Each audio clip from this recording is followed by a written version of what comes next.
And here's Spriggan again.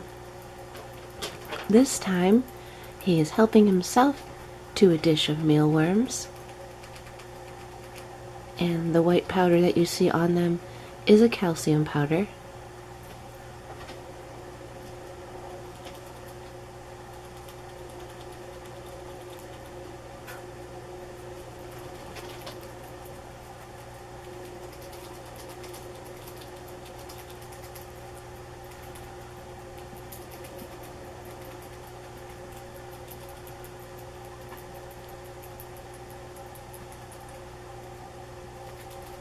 And of the two bats, Spriggan is the one who's a youngster.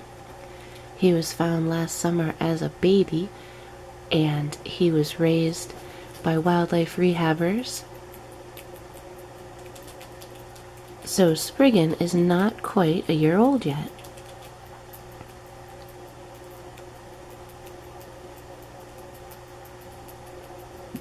And he is unable to fly because his forewings are not long enough.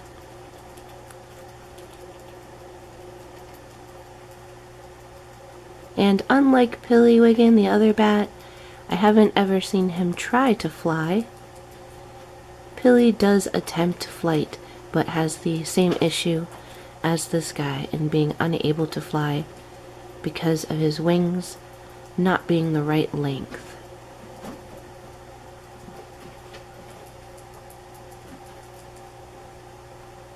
And we'll get Pilly out next and see if he might eat for us as well.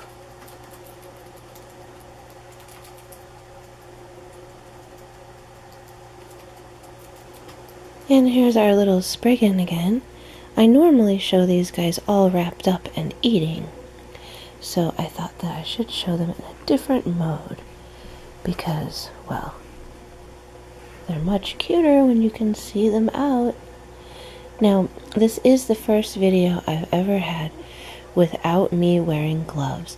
The reason I've worn gloves in the other videos isn't because I think it's necessary, but I don't want to look like I'm handling a rabies vector species inappropriately. However, these bats are extremely unlikely to actually have rabies, and I'm vaccinated, and they are not aggressive. And so I find it most advantageous to not wear gloves when working with them, because then they get used to the feeling of my hand rather than a gross little latex glove, which I think they feel terrible, so I can only imagine that bats feel the same. Now, as you can see, Spriggan is seeking cover.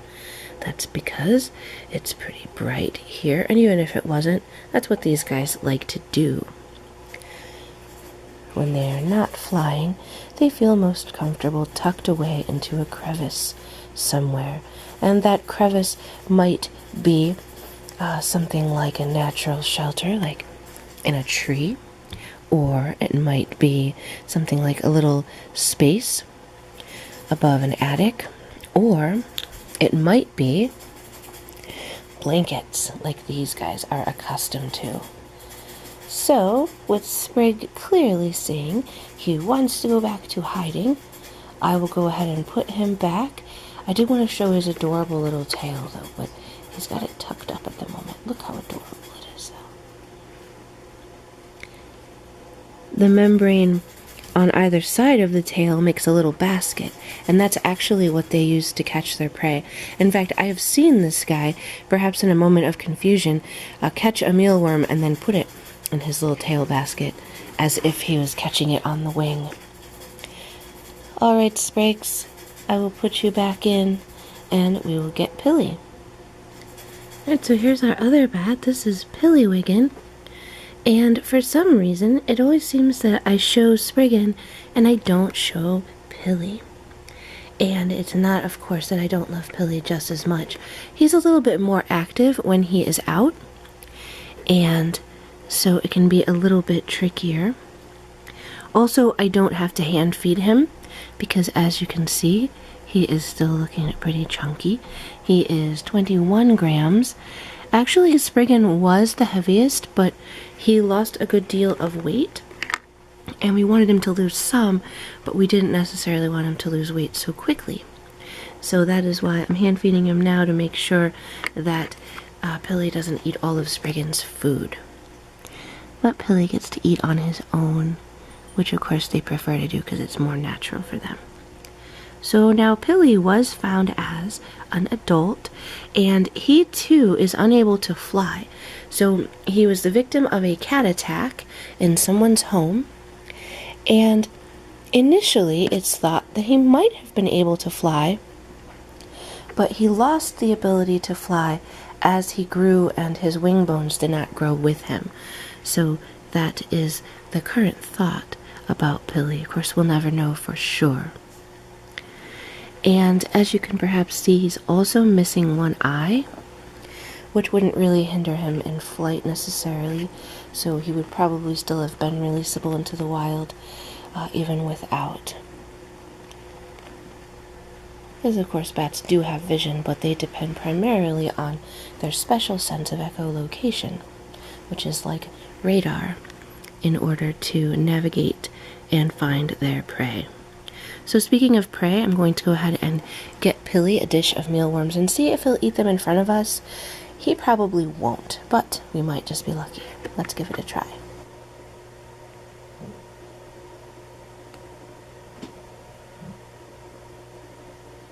Now Pilly is deciding whether he wants any or not. It looks like he doesn't appreciate the calcium on his nose.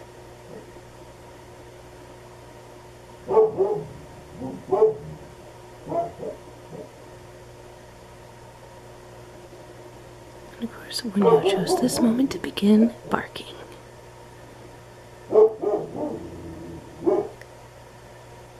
Coming back.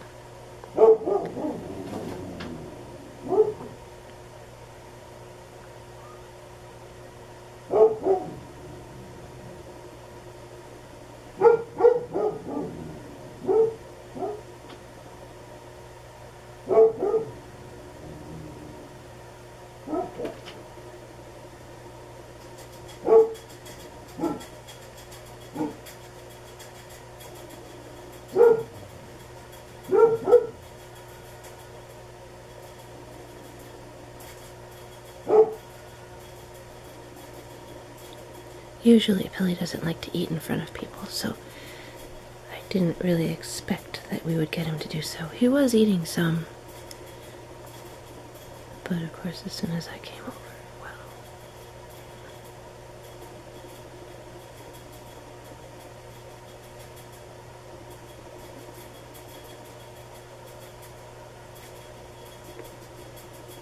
Alright, we'll try again in a minute.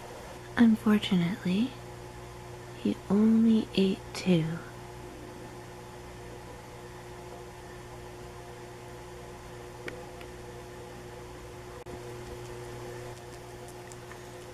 Well, that's a surprise. He only ate 2 out of his dish. But just now, I dangled one in front of him and he ate it. Oh, looks like it was a fluke.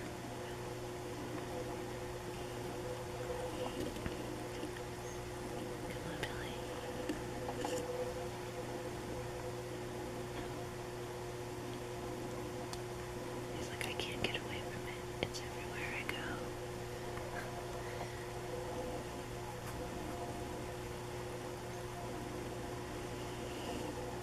Here, you ready? Come on. No. Alright then.